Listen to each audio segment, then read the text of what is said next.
Anda pikir Anda tahu McDonald's? Pikirkan lagi.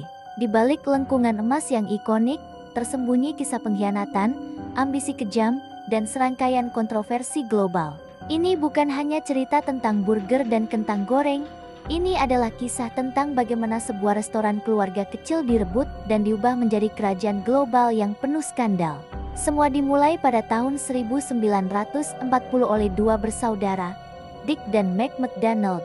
Mereka menciptakan sebuah sistem revolusioner, Speedy Service System, yang mengubah wajah industri makanan cepat saji.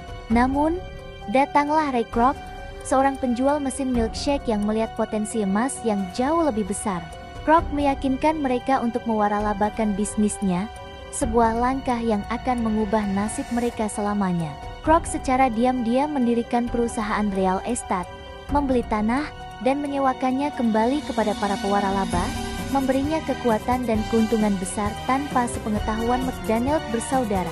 Pada tahun 1961, Kroc membeli perusahaan itu seharga $2,7 juta, tetapi dalam sebuah kesepakatan jabat tangan yang terkenal, ia menipu mereka dari royalti abadi yang akan bernilai ratusan juta dolar hari ini. Nama McDonald pun direnggut dari pendiri aslinya.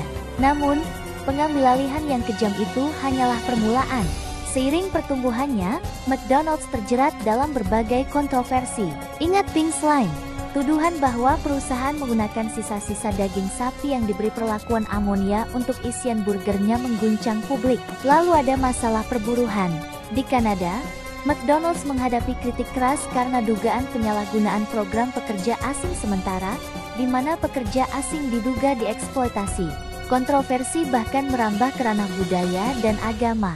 Pembukaan gerai di Vatikan, hanya beberapa meter dari Street Peter Square, memicu kemarahan para kardinal yang menganggapnya sebagai penyimpangan dan tidak menghormati tradisi.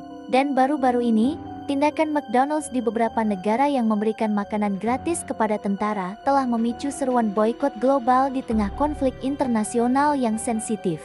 Dari kritik kesehatan yang dipopulerkan oleh film dokumenter Super Size Me hingga tuduhan praktik bisnis yang kejam, daftar kontroversi McDonald's terus bertambah.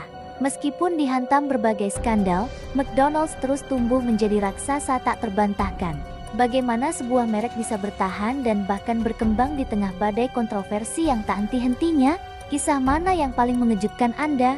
Beritahu kami di kolom komentar, dan jangan lupa untuk berlangganan untuk lebih banyak cerita tersembunyi di balik merek-merek terbesar dunia.